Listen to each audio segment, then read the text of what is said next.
Mais ça se fait. Voilà, faut prévoir ça différemment. On ne peut pas faire de la course avec autant de chargement sur de grandes distances. Par contre, on peut y aller quand même à son rythme. Il faut envisager de pouvoir servir tout en vélo. Justement, je vais demander au département, c'est très difficile d'obtenir des autorisations, parce que moi j'avais l'intention d'aller sur l'avenue verte.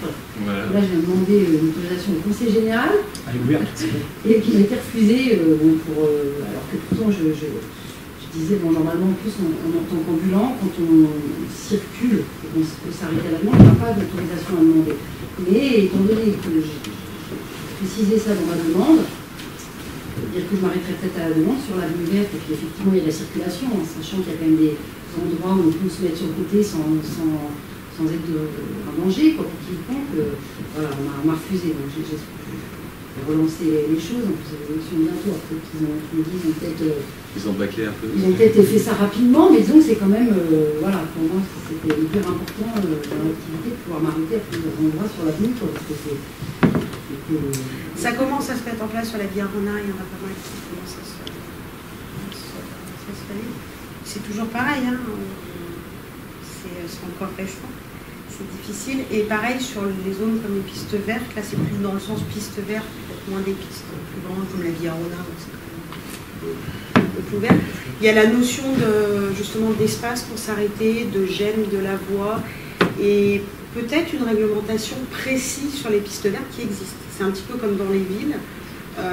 S'il y a, par exemple, la place du château interdite au commerce ambulant, c'est logique. Ça gêne la zone piétonne et tout ça. Après, s'il n'y a pas de réglementation, il n'y a pas de réglementation, mais effectivement, normalement, on peut traverser et s'arrêter à la demande sans avoir besoin de... Oui, ça, d'accord, mais bon, je ne pourrais pas le faire, effectivement, parce que je vais gêner. Par ça. contre, m'arrêter, souvent, il y a des endroits, quand même, où on est sur la verdure, où on ne gêne pas, on peut se poser, mais bon...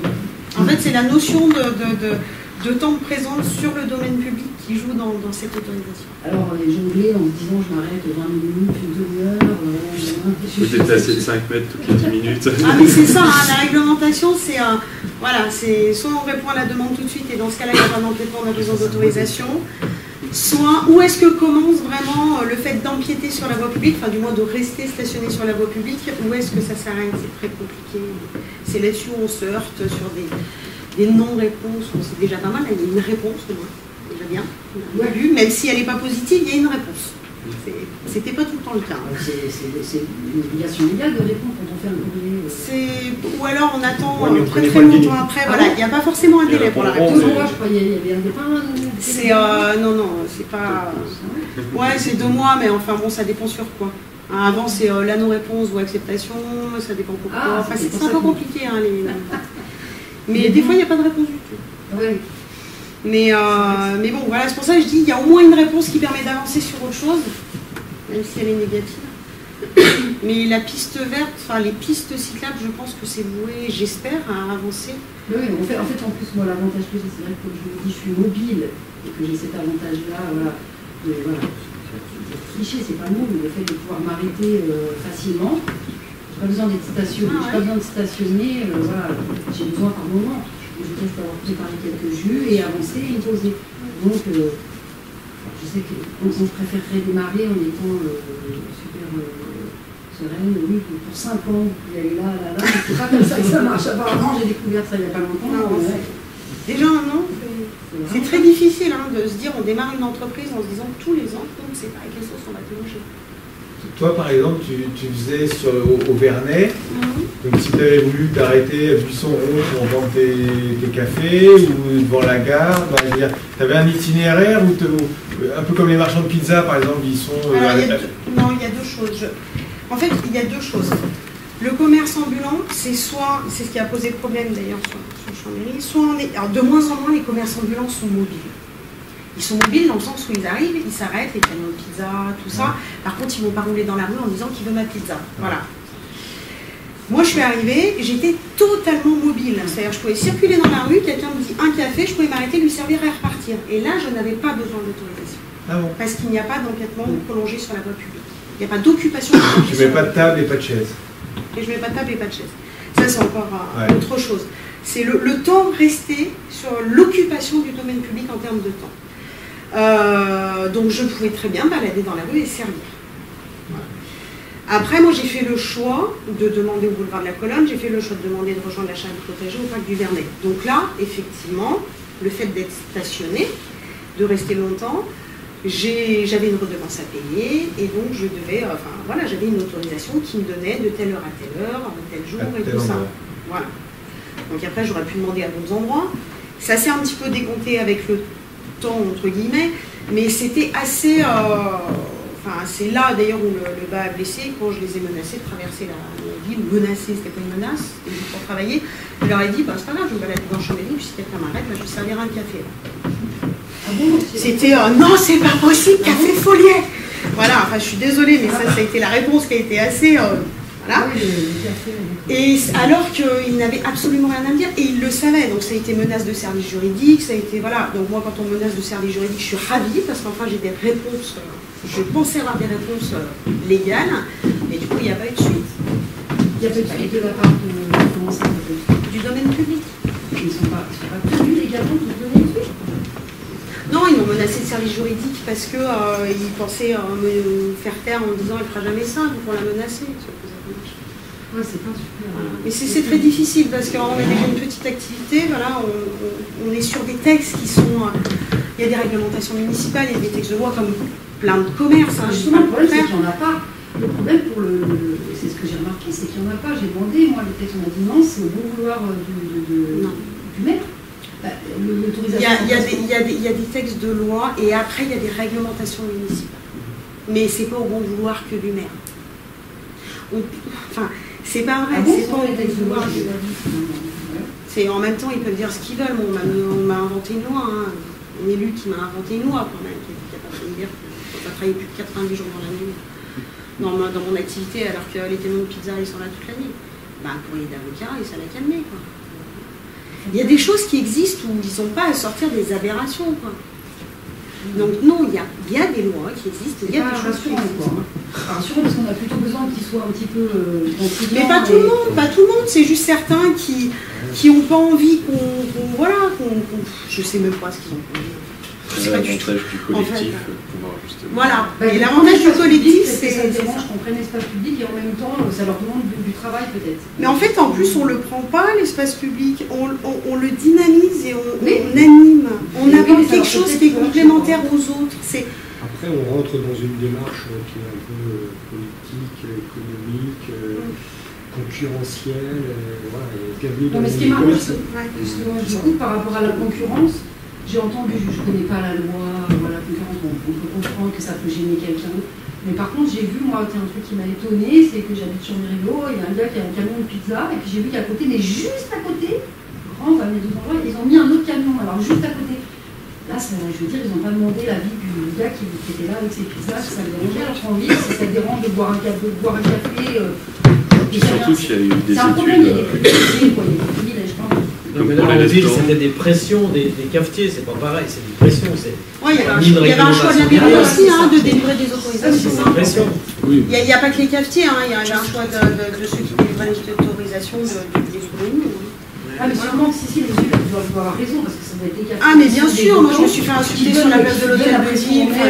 Pour leur dire, attendez. Mais bien sûr. Ils appellent la CCI, ils appellent la mairie, est-ce qu'elle a le droit, est-ce qu'elle n'a pas le droit. Ça serait bien que ça. Après, vous n'êtes plus dans le domaine du vélo, c'est le domaine du commerce. Le domaine du commerce. Commerce ambulant. Commerce ambulant. Mais en fait, c'est juste pour faire le lien avec le côté commerce totalement ambulant. Voilà. Là, on est sur quelque chose de rapidement déplaçable. Alors, les deux qui font du commerce ambulant, ski et livraison. Ouais, commerce. Ah non, ils font de la prestation de service. Où est-ce que vous avez des difficultés, par exemple, quand vous franchissez certaines voiries? Est-ce qu'il y a des rues qui... Tout à l'heure, tu parlais de la rue du Château, mais est-ce qu'il y a des endroits où vous êtes embêté, où finalement vous pouvez vous faufiler entre les voitures, vous suivez le code de la route, c'est tout, quoi? Ouais. C'est ça, oui, il n'y a pas de difficulté particulière, à part certains endroits qui seraient trop étroits pour passer avec l'herbe. Ça demande juste d'apprendre à manier le vélo avec la remorque en imaginant les trajectoires qu'il faut prendre pour heurter personne.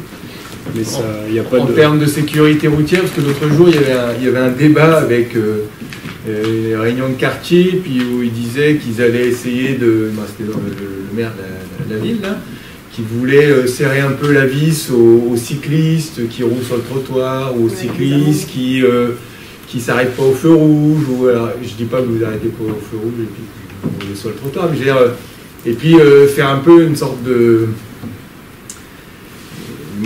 éventuellement réduire un peu les facilités du transport de vélo. Donc là, est-ce que vous, par exemple, vous êtes des fois un peu en niveau d'insécurité par rapport aux voitures, ou globalement à Chambéry, dans vos trajets quotidiens, ça circule bien?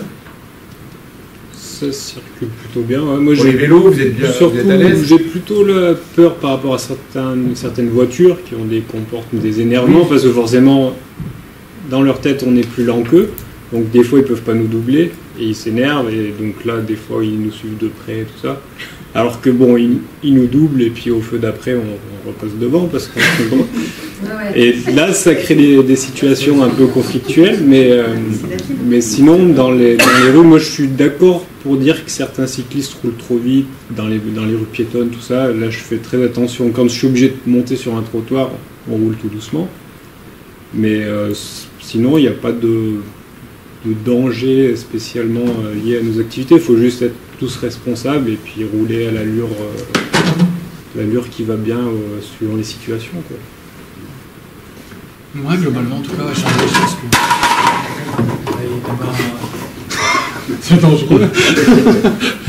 Non, je disais non, Chambéry, non, il y a une bonne circulation possible, et puis même là, ils installent des sas à vélo en ce moment au niveau des feux rouges et tout ça, donc il y a une bonne facilité enfin, moi je trouve que c'est très... Il y a juste encore des points un peu difficiles, par exemple au parc du Vernet, quand on a été triporteur, ça je sais que je l'ai fait, c'est difficile, hein, entre le plot au milieu, par exemple à la place du palais de justice, quand on arrive du centre du boulevard de la Colonne et tout, les plots au milieu et tout, c'est assez... Oui, j'ai approché quelqu'un. C'est assez... voilà, c'est assez serré, et la pierre, elle doit avoir encore les marques un petit peu. Et ouais, il y a des coins qui sont encore un peu difficiles. Après, de mémoire, moi, quand il y avait des coins difficiles, c'était la route, quoi. Puis ceux qui n'étaient pas contents, ils allaient faire le nécessaire pour demander que les coins difficiles soient difficiles.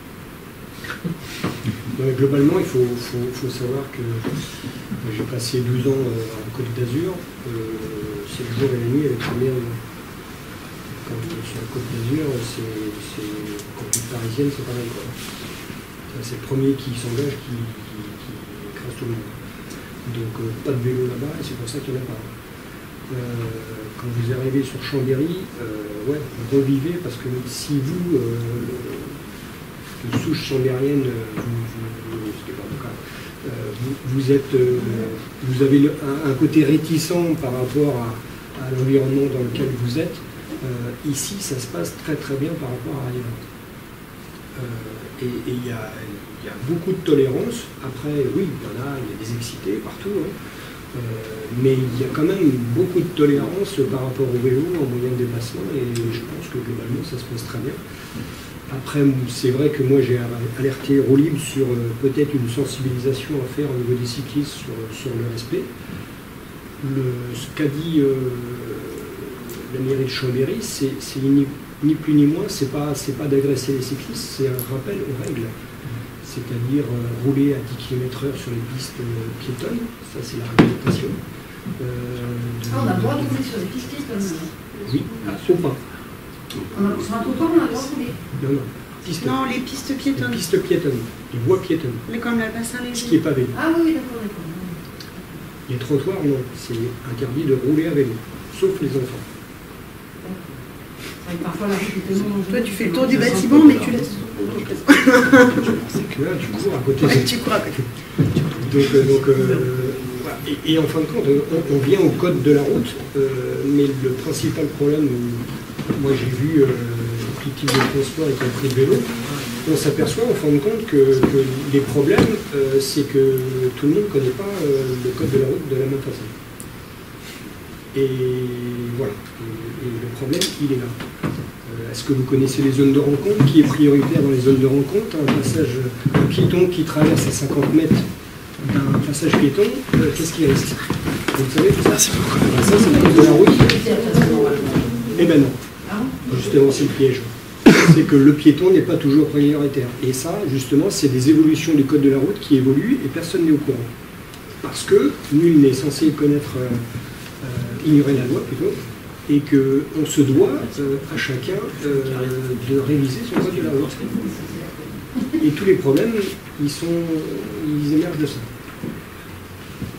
Donc aujourd'hui, oui, il y a des réglementations de nouveaux vélos qui évoluent, les doubles sens cyclables, etc., les bandes cyclables, etc., où il y a des réglementations, il y a des comportements à avoir, sauf que les cyclistes, comme les automobilistes, ne les connaissent pas, et tant qu'on ne va pas faire cette sensibilisation-là, oui, c'est pas que ça va se dégrader, mais c'est motif à toujours un peu aller à côté du bon sens.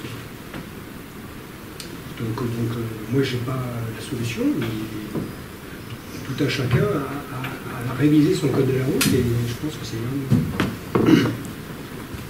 Parce que si je vous fais un petit rappel de sécurité, les zones de rencontre, c'est priorité. Vous savez ce que c'est, les zones de rencontre? Alors, déjà. Les zones de rencontre, c'est les zones matérialisées en bitume rouge. Il y a dos d'âne avec passage au piéton. Ça, c'est ce qu'on appelle des zones de rencontre. Et là, le piéton est prioritaire et le vélo aussi. Et vous devez rouler à 20 km/h. Ensuite, vous avez les sas vélos. Donc les sas vélos, c'est toutes les parties que l'on met au niveau des feux rouges. Ça, c'est pas pour faire plaisir aux cyclistes.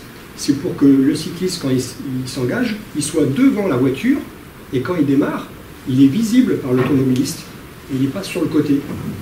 Il est devant et il va partir en premier, et l'automobiliste va le voir. C'est pour ça qu'on a mis des sas comme ça. Après, un piéton, oui, d'un point de vue du code de la route, un piéton qui traverse à 50 mètres d'un passage piéton, il est en tort. Parce qu'il doit faire le déplacement. Par contre, un piéton qui n'a pas de passage piéton à moins de 50 mètres, s'il traverse sur une voie, il est prioritaire. Il est en tort, mais je veux dire, ça c'est très... Je ne sais pas si c'est en France. Et là, attention, les nuances, c'est subtil, quoi. Je ne sais pas qui traverse sur les montagnes, sur les clous en ville, souvent, je ne sais pas ce que vous faites, mais sur les clous la plupart du temps, mais bon. Non, la logique, elle est simple. C'est juste qu'on est plus prioritaire. La logique, elle est simple, c'est si vous avez piéton et que vous avez un passage à proximité, vous devez le prendre. Après, c'est une question des responsabilités. Quand il arrive quelque chose que... Mais voilà, il y a toutes ces petites choses-là où les réglementations évoluent. Et oui, après, le code de la route, il n'est pas pour faire ce que tout le monde, il est pour donner des règles de sécurité, pour que chacun soit en sécurité. Il y a quand même des choses à ajouter au niveau des... Merci, bravo. Il y a quand même des choses à ajouter, pas forcément des professionnels avec un transporteur, mais même en vélo, il y a quand même pas mal des endroits où c'est à améliorer, des endroits où on se sent trop en sécurité. Ah oui. Moi, quand on arrive là, comment ça s'appelle les arrêts de bus, quand on va à droite pour remonter vers le recul, on est juste là, c'est grande place. Ah bah c'est déjà le temps. Là, vous avez le feu, il y a un passage piéton avec une voie pour les vélos, mais après, vous êtes sur le passage piéton. Et donc en fait, il faudrait marcher, alors que pourtant c'est une voie avec des vélos par terre, c'est-à-dire qu'on peut aller en vélo, mais après il n'y a rien pour récupérer, vous vous trouvez sur le trottoir, donc c'est pas logique. Si vous êtes sur le côté, quand vous démarrez, les voitures elles vont plus vite que vous quand vous démarrez au feu, et du coup, vous verrez qui vous passe comme ça. C'est franchement, moi je trouve que c'est vraiment pas sécurisant. Ça, pour votre info, au niveau du site de Roue Libre, vous avez des fiches. C'est-à-dire que tout ce que vous semblez vous trouver ou constater de dangereux à l'usage, soit piéton ou vélo, vous pouvez remplir une fiche. Et il existe une commission au sein de Roue Libre qui se rencontre tous les mois avec des élus et une personne vélo au sein de Chambéry Métropole. Et ils examinent justement tous ces cas-là et ils donnent des suites. Et c'est comme ça qu'on a des aménagements vélo qui évoluent. Bon retour. Ça juste. Les eaux, ça déjà bien. Ouais, voilà, chacun, les cyclistes qui constatent des dérives ou des problèmes, les roues libres se chargent de remonter. Après, il n'y a pas résultat à chaque fiche, mais dans la globalité, les choses complètement évoluent. C'est en grande partie grâce à ça. Super, moi je pense qu'on a fait pas mal de tours. On va peut-être pas vous retenir plus longtemps, mais du coup le petit suivant, c'est qu'on refera sûrement une conférence de ce type-là dans les prochains mois suivants. On verra avec vos motivations aussi. Si vous voulez suivre des informations et tout, on a laissé une feuille, bon, il faut remettre un stylo, ça peut aussi pour laisser vos coordonnées. On n'harcèle pas de mail et tout, on informe juste, c'est quoi, c'est 2 événements par mois à peu près, pour l'instant on est sur un événement par mois. Donc on est présent, vous pouvez demander des informations que vous n'avez pas forcément eues ce soir. On est tous, on est des entrepreneurs, des associations, des particuliers. On essaie au maximum de se renseigner sur la législation. C'est un travail qu'on avait fait l'année dernière pour la journée cycloporteur. Donc on peut se renseigner sur des demandes bien précises. Juste nous laisser un peu de temps aux emplois du temps qu'on peut avoir. Mais avec plaisir, c'est aussi le but d'essayer de partager les informations et d'essayer de se soutenir. Donc si vous voulez des informations, poser des questions ou des contacts, n'hésitez pas à laisser vos coordonnées, on vous tiendra au courant. Voilà, un prochain événement, on sera donc à Vélozon, le forum du voyage à vélo. Le week-end prochain, notamment la charrette du potager qui proposera à manger à midi. C'est le 28-29. Voilà. Ah oui. Merci. Voilà, merci à vous.